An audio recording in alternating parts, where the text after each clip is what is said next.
A 31-year-old woman who admits to having sex with a 13-year-old boy and then becoming pregnant with his child won't face any jail time under a plea deal with prosecutors. 11 Call for Action investigative reporter Matt Kroschel is joining us live tonight. Matt, 31-year-old Andrea Serrano was facing sexual assault charges but accepted this new plea deal to stay out of prison. Adam, Serrano gave birth to a baby boy. She admitted to having sex with that 13-year-old. The victim's mother, who we're not going to identify in this story, tells us she is not happy with this deal offered to a woman she says ruined her son's life. I feel like my son's robbed of his childhood. Now he's having to be a father. He's a victim, and he's going to have to live with that for the rest of his life. This mother says watching her son struggle with the reality he now faces breaks her heart. What has this been like for your son?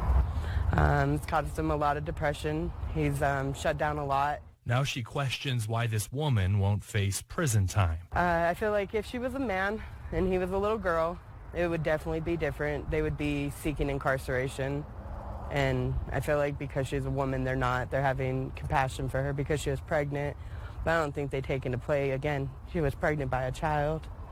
You know, that child was created from a sexual abuse. Under terms of the plea deal the suspect signed off on, she'll be required to register as a sex offender, and the judge could sentence her to 10 years to life of sex offender intensive supervised probation. But Serrano will avoid any jail time since the DA's office dropped the original charges to a lesser charge that does not come with mandatory jail time. What should other parents be looking for? Don't trust anybody, honestly. I mean, you can't trust anybody now. The victim's family says they are looking for the next steps in this case, and they'll actually ask the courts to give custody to the 13-year-old of this baby. Adam and Lindsay, what we do know is that Serrano has a hearing coming up in May where she will learn how much probation time she'll have. Currently, Serrano has full custody of the baby. Back to you. Okay, we'll follow up on that case.